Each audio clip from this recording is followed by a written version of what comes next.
যারা পরীক্ষায় ফেল করেছেন তারা কি একটা জিনিস চিন্তা করে দেখেছেন?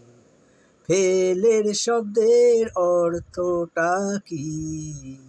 এফ মানে ফিউচার মানে ভবিষ্যৎ। এ মানে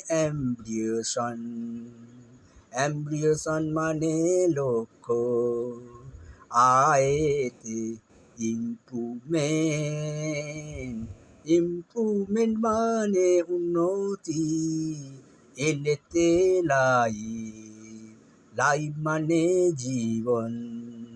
তাহলে এখানে মোট মানেটা কি দাঁড়ালো?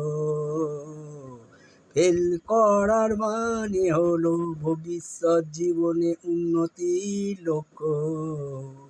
এর জন্য ফেল নিয়ে চিন্তা করার কারণ কিছুই নেই রে।